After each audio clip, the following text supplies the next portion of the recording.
Kami dari Universitas MH Tamrin, kelas AKPA 9, dan dari kelompok 11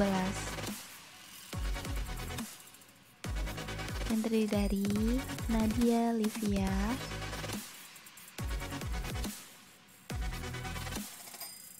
Aipah,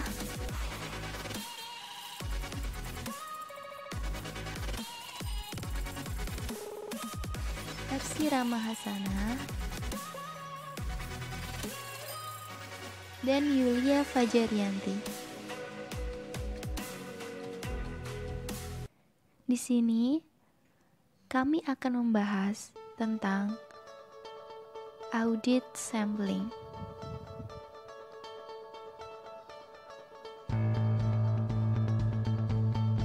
Apa sih arti penting sampel bagi suatu pengauditan?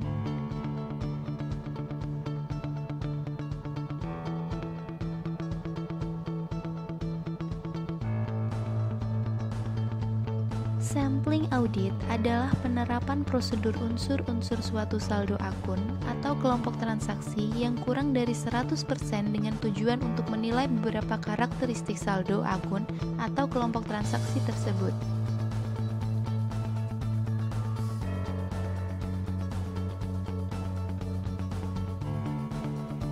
Auditor dalam pelaksanaan auditnya sering menggunakan sampel selain disebabkan biaya waktu dan tenaga, juga dikarenakan beberapa alasan, yaitu: yang pertama, tidak mungkin untuk melakukan sensus. Yang kedua, pengujian sering bersifat merusak sampel. Yang ketiga, halangan pengujian dengan sensus. Yang keempat, menunjang pelaporan hasil tepat waktu. Yang kelima, memperoleh hasil yang akurat. Metode pemilihan sampel.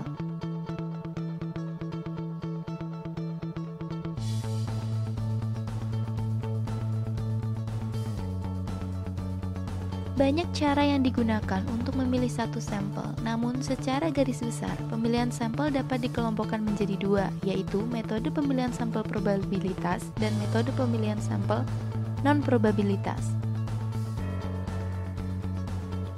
Metode pemilihan sampel probabilitas.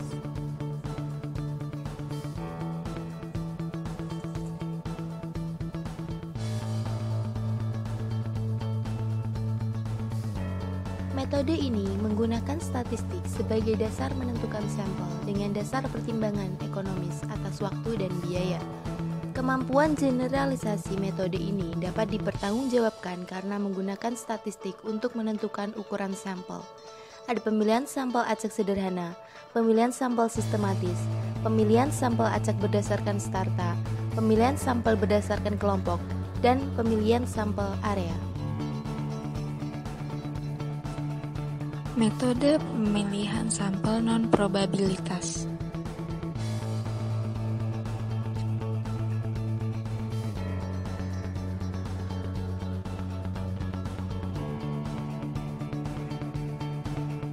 Metode ini tidak menggunakan statistik sebagai dasar menentukan sampel dengan dasar pertimbangan ekonomis atas waktu dan biaya. Dan metode pemilihan sampel ini dapat dijelaskan: 1. Pemilihan sampel berdasarkan kemudahan. 2. Pemilihan sampel bertujuan.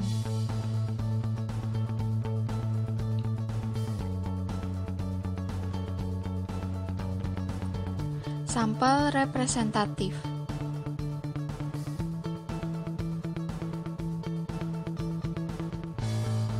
Sampel representatif adalah sampel yang karakteristiknya hampir sama dengan populasi. Hasil sampel dapat menjadi non-presentatif akibat kesalahan non-sampling atau kesalahan sampling.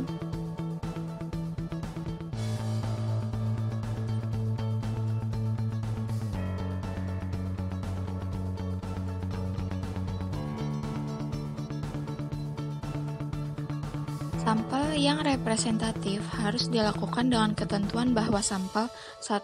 Dapat menghasilkan gambaran yang dapat dipercayai dari populasi, 2. Dapat menentukan presisi dari hasil penelitian, 3. Sederhana, 4. Dapat memberikan keterangan yang akurat dengan biaya yang rendah.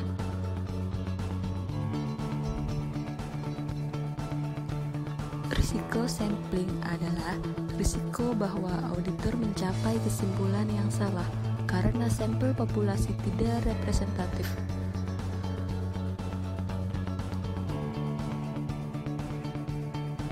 Sedangkan risiko non-sampling adalah risiko bahwa pengujian audit tidak menemukan pengecualian yang ada dalam sampel. Statistical sampling dibagi menjadi dua, atribut sampling dan variabel sampling. Atribut sampling digunakan untuk menguji efektivitas pengendalian intern. Sedangkan variabel sampling digunakan untuk menguji nilai rupiah yang tercantum dalam akun. Non-statistical sampling, yaitu auditor tidak mengukur risiko sampling. Auditor memilih item sampel yang diyakini akan memberikan informasi paling bermanfaat dalam situasi tertentu.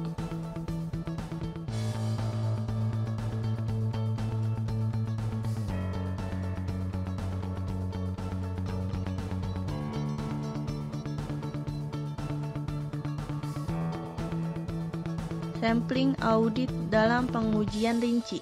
Ikhtisar langkah-langkah sampling audit. Dalam penyusunan perencanaan sampel audit, auditor harus mempertimbangkan beberapa hal yang meliputi 1. Hubungan antara sampel dengan tujuan audit, 2. Tingkat risiko sampling, 3. Karakteristik populasi.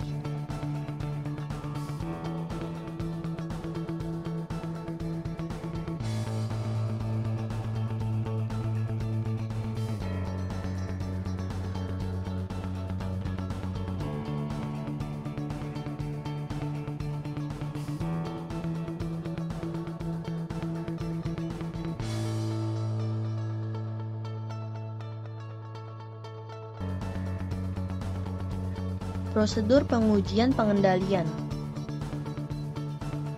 Sampling tidak dapat diterapkan dalam beberapa prosedur pengujian pengendalian, seperti 1. Prosedur untuk memperoleh pemahaman atas struktur pengendalian intern untuk audit plan.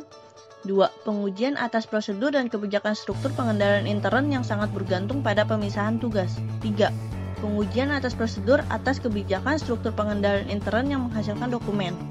4. Pengujian untuk memperoleh bukti tentang rancangan suatu lingkungan pengendalian atau sistem akuntansi.